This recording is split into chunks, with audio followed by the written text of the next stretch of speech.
বাস্তবতা কখনো শব্দ করে আসে না। আমরা সবাই স্বপ্ন দেখি, কিন্তু একটা জিনিস খুব কম মানুষ বোঝে, স্বপ্নের চেয়ে বাস্তবতা অনেক বেশি শক্ত। বাস্তবতা কখনো ফেসবুকে স্ট্যাটাস দেয় না, কখনো লাইভে এসে কান্না করে না। বাস্তবতা চুপচাপ আসে আর জীবনটাকে আয়নার সামনে দাঁড় করে। অনেক সময় আমরা ভাবি সব ঠিক হয়ে যাবে, কিন্তু ঠিক হওয়ার আগে বাস্তবতা আমাদেরকে ঠিক করে দেয়। দেখেন, জীবনে তিনটি জিনিস খুবই গুরুত্বপূর্ণ। এক, নিজের অবস্থান বুঝতে, কোথায় দাঁড়িয়ে আছে এটা বুঝতে না পারলে আপনি কোথায় যেতে চান সেটা পরিষ্কার নয়। 2 নাম্বার হলো আবেগ আর সিদ্ধান্ত আলাদা রাখা। আবেগ দিয়ে সম্পর্ক চলে, কিন্তু সিদ্ধান্ত হিসাব দিয়ে হয়। যারা এই দুইটা গুলিয়ে ফেলে তারা জীবনের মোড়ে বারবার আটকে যায়।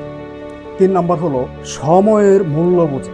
কারোর জন্য থেমে থাকে না, আপনি প্রস্তুত থাকেন বা না থাকেন, সময় তার নিজের কাজ করে যায়। একটা কথা মনে রাখবেন, বাস্তবতা কখনো আপনার বিরুদ্ধে নয়, বাস্তবতা শুধু আপনাকে শক্ত বানাতে চায়। আজ হয়তো আপনি চুপ, হয়তো অনেক কিছু সহ্য করছেন। চুপ থাকা মানে হেরে যাওয়া না, চুপ থাকা মানে আপনি পর্যবেক্ষণ করছেন। যারা দ্রুত রিঅ্যাক্ট করে তারা মুহূর্তে যে, আর যারা ধৈর্য ধরে তারা আজীবন। আমাদের সমাজে একটা প্রবণতা আছে, মানুষের ফলাফলকে সম্মান দেয়, প্রসঙ্গ দেখে। কিন্তু বাস্তবতা হলো ফলাফল হঠাৎ আসে, অদৃশ্য পরিশ্রমের উপরে দাঁড়িয়ে থেকে দৃশ্যমান সাফল্য। তাই যদি কখনো মনে হয় সবাই এগিয়ে যায়, একা পড়ে আসে, মনে রাখবেন বীজ মাটির নিচে থাকলেও হারিয়ে যায় না, প্রস্তুতি নেই। আমি একটা জিনিস বিশ্বাস করি, তো চাপ আসবে, তো পরিষ্কার হবে আপনার চরিত্র।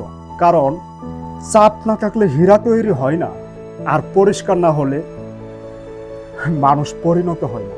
শেষে একটা প্রশ্ন রেখে যেতে চাই, আপনি কি আপনার বাস্তবতাকে এড়িয়ে চলছেন, নাকি তাকে গ্রহণ করে পরবর্তী সিদ্ধান্ত নিচ্ছেন? কারণ জীবন বদলায় না ইচ্ছা দিয়ে, জীবন বদলায়। আজকে হয়তো আপনার গল্পটা চুপচাপ চলছে, স্থির থাকেন, একদিন এই নীরব অধ্যায়টাই শক্তিশালী অধ্যায় হয়ে দাঁড়াবে।